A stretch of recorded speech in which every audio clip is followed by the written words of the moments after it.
back, dear students, and now let us move on to the next topic in line, that is techniques of Taylor. Dear students, to remember this technique of Taylor, there is another acronym that you can memorize, and that is FFMM TDS. FFMM TDS. So now let me tell you how will it be useful. Here F stands for functional foremanship, the very first technique.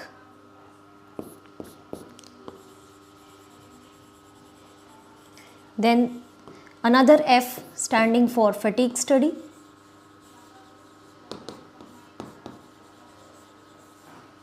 M standing for method study. Another M for motion study. T reflects the time study. D denotes the differential piece wage system.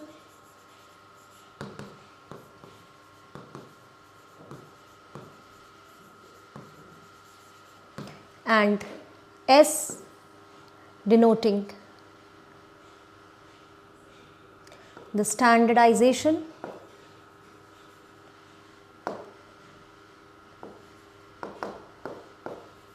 and simplification.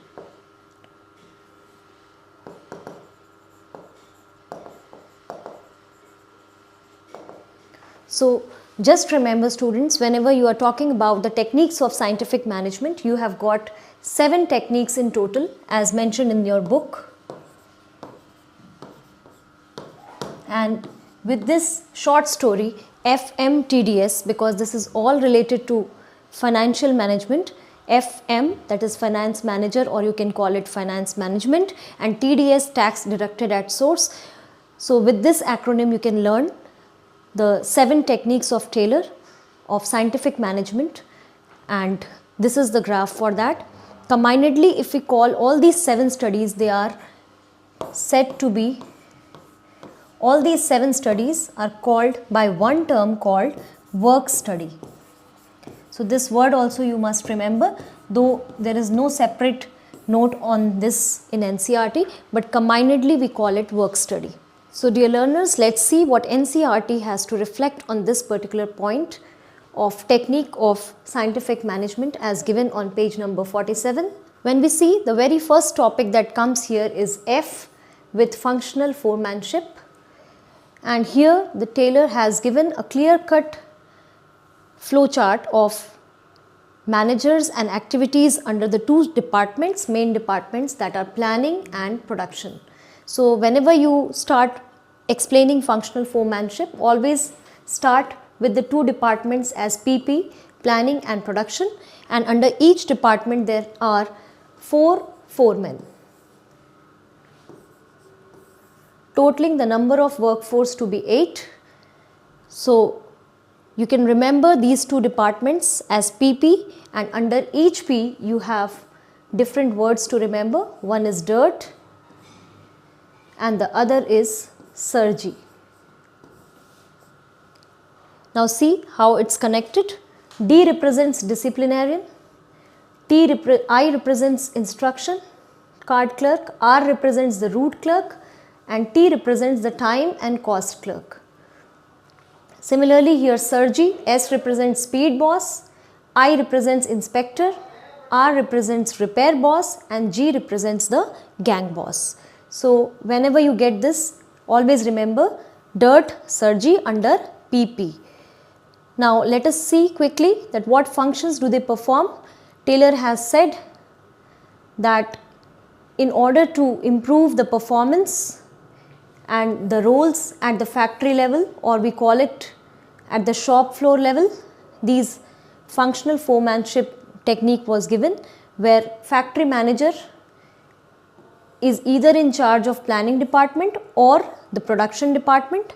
Under planning, as we discussed, we have dirt, which means there is a disciplinarian, there is an instruction card clerk, there is a route clerk, and T for time and cost clerk, with the functions of managing the discipline, second being the function of giving instructions to the workers, third one to specify the route of production, and fourth to prepare the time and cost sheet.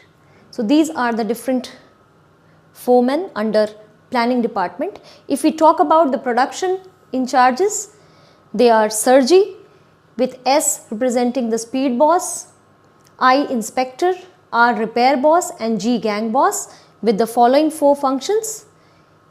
Speed boss is responsible for timely and accurate completion of job. I for inspector is responsible to check the quality of work. Third one, repair boss, keeps the machines ready for operations by workers and ensure the proper working condition of machines. This is the third one. And fourth one, under gang boss comes all the things like keeping machines and tools handy, ready for operations by workers. This is the overall in charge who is called gang boss. So always remember students, under functional foremanship you have to write about dirt, Surgi under the two departments called PP. Moving on to the next technique as given by F.W. Taylor, we have another F called fatigue study. So we will come back to all this later. Here in fatigue study, standing from F, a person is bound to feel tired physically and mentally after some time while working. So this is called fatigue. Therefore, Taylor has said that their rest intervals will help to regain the stamina and work again with the full capacity, and therefore under this particular technique you need to talk about amount and frequency of rest intervals that are required for completing a task in order to regain the stamina and work with the same capacity again. So always remember this. If we work on the fatigue level, the unsuitable working hours, the long working hours, uncordial relations, all these conditions will be overcome and the hindrances will not be there in order to work with full effectiveness and efficiency in an organization. The next two techniques being method study and motion study. We have already discussed FF, now we are on M and M. Next in line are the two M's depicting M for method study. Under this, Taylor has said to find out one best way of doing the job, as he has told in his one of the principles called science not rule of thumb, to determine that best practice which can be implemented in order to minimize the cost of production and maximize the quality and customer satisfaction. So all these points you need to talk about, dear students. Later, another M standing for motion study, Taylor has told about the movements like lifting, putting objects, changing positions and sitting, which are very much incidental in a workplace and cannot be avoided. But he has also simultaneously told that unnecessary movements must be eliminated. So this study basically focuses on three aspects. One is to find out motions that are productive, to also find out the motions that are incidental and cannot be avoided, like sitting and lifting the objects and taking some stretches at workplace, going to the stores. Thirdly, it also talks about the motions which are totally unproductive and hence must be avoided in order to be more effective and efficient. So students, next in line are the three another studies as TDS, T representing the time study. It basically aims at determining the standard time taken to perform a well-defined job. It includes the volume and frequency of the task, the cycle time of the operations and thereby its costs. So keeping all these things in mind, how much volume, how much frequency, what is the cycle operation of the task, we can calculate a suitable time for a particular task, which also helps in determination of the labor costs. Similarly, in the next point of Taylor, the next technique with D, differential piece weight system, it's highly important to note that here in this particular technique, Taylor has differentiated between the efficient and inefficient workers. So, in this, Taylor has talked about rewarding those workers who are efficient and with the payment of wage accordingly. Like with an example, it is clearly understood that suppose the worker is given the task of producing 10 units per day and he has achieved this target by producing 11 units, then he is paid by 50 rupees per unit, making his total earning as 500 per day. Similarly, a worker who has not been able to accomplish this 10 units of production and could produce only 9 units are paid at rupees 40 per unit, thereby getting only 360 rupees in hand per day as the wage. So, this difference of around 190 rupees is enough for an inefficient worker to get motivated to perform the task as specified by the management. So, here in this particular technique, Taylor has also talked about the concept of mental revolution, as we saw in one of his principles, harmony not discord. You remember the acronym HMPC. So, in mental revolution, as we know, there has to be a revolutionization in the thinkings of both worker and management, so that there is a change in the attitude and they work in full cooperation rather than in being in competition. The last but never the least, the technique of simplification and standardization. The second technique as given in the book, standing from S, letter S. It involves two concepts, students. One is standardization and the other being simplification. So, when we talk about standardization, again and again Taylor has highlighted the importance of developing the best practices to be followed, and through this he is trying to give a particular standard, a particular benchmark to the organization, and involving the contemporary techniques of production like re-engineering, the famous Japanese Kaizen technique, and benchmarking to aim at standardization of the given task at the workplace. Standardization also refers to setting standards for every business in terms of raw materials, time, products, methods, the working conditions, even the human resource. So, we will see here, students, that objectives of standardization has been clearly depicted by Taylor under these 4 points, where you can easily remember. The first point is talking all about the products, its type, size and characteristics. The second point talking about interchangeability of the parts, spare parts of the products.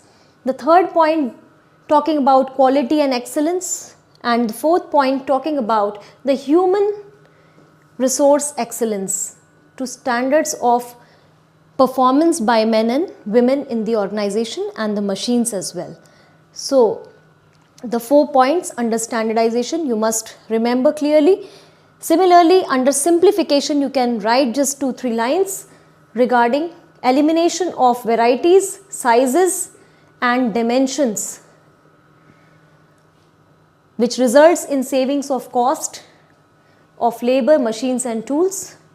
So, therefore, standardization and simplification is talked about as one of the techniques under S of TDS by F.W. Taylor. I hope the techniques are very clear. Now, let us move on to the various questions that have been asked over the years from this topic. So, students, these are the various questions that have been asked in the previous 5-year question paper. Here, this is a direct question that asks about science not rule of thumb, S being one of the principle, harmony not discord, and development of each and every individual to his greatest efficiency and prosperity. So, basically I told you when you remember, recall the principles of scientific management, you need to remember higher secondary education. So from this, H, S and E have been asked for 6 marks, which means one principle carries 2 marks. So in such long questions, students, it is always advisable to give diagrams, appropriate pictorial representations, if possible also give some thoughts and quotations, and also explain these principles in the modern context using the live examples from business around you. Similarly, this is another question directly on the techniques of scientific management like time study, differential piece weight system and motion study. All these have been really important because they have come up in the past 5 years. So you must prepare well using all the key points as depicted from NCERT in this lecture. Another slide showing few more questions.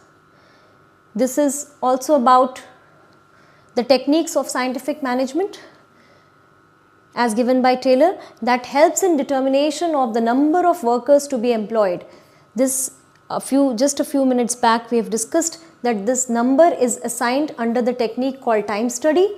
So here students, you need to explain this particular technique, but since it is of 5 marks, though currently there are no 5 markers in your paper because CBSE has issued only 4 and 6 markers in their guidelines. So this is definitely a question from the past, maybe in 1920 this has come. So time study as well as you can use method study for determination of number of workers, because these two will define that what quantity, what frequency of tasks and their operational timings are required, and thereby according to the specific conditions and targets of the given organization, it will help in the decision of number of personnel required or employed to accomplish that particular task. As a choice, there is another technique of scientific management that has been asked that differentiates between the efficient and inefficient workers. So just now we have discussed that it is nothing but differential piece weight system.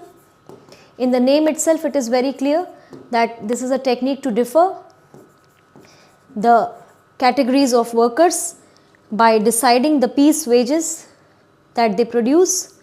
If they are producing as per the standard, they are given something extra. If they are not that efficient to produce the standard output, they are given a little less, and thereby differentiating between them as a motivator. There is yet another case study, and remind you students, this Lina and Kushagra's case study has come up in this year's sample paper for 24-25. So let us read this thoroughly.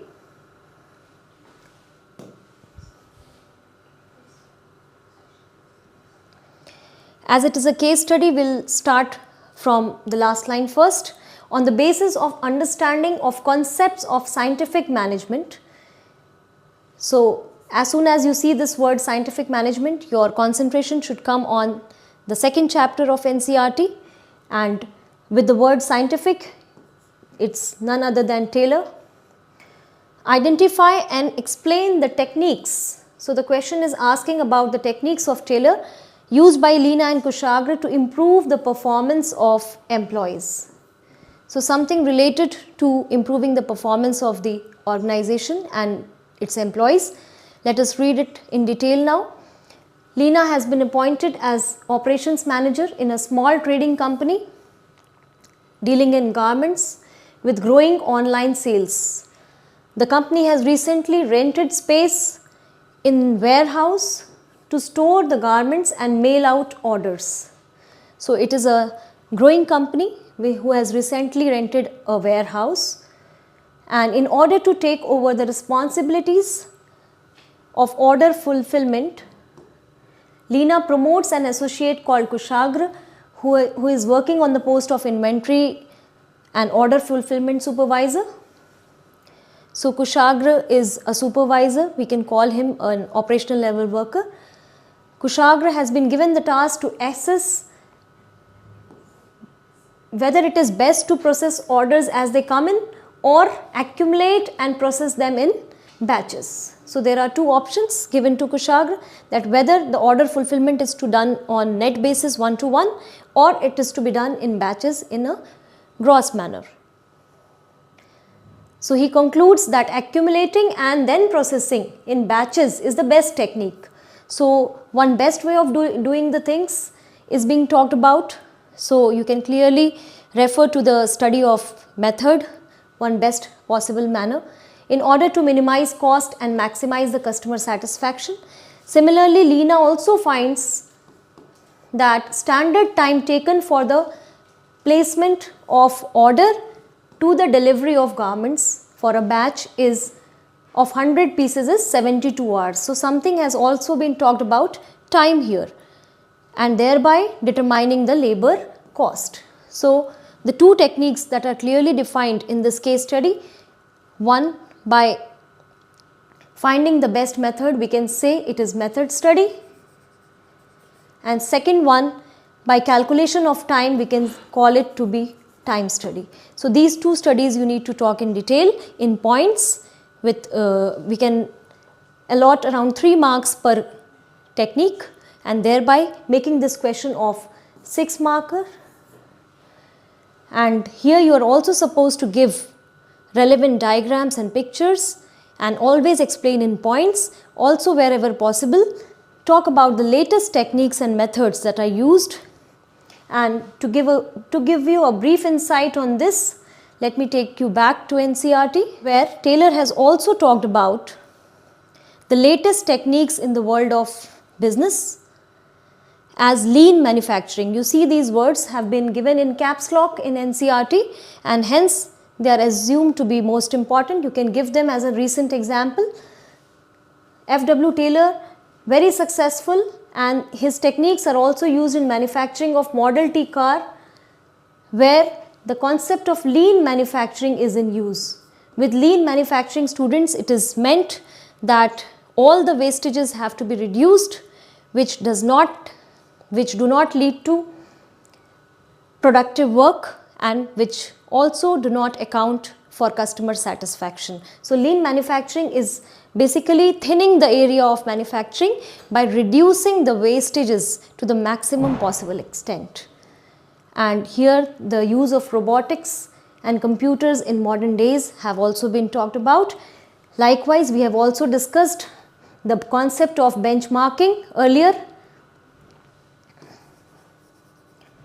Benchmarking, then the Kaizen technique, the Japanese technique called Kaizen, and re-engineering. So all these modern and latest techniques of business you should talk about whenever you explain the techniques of Taylor or its principles. So I hope the topic is clear. Thank you.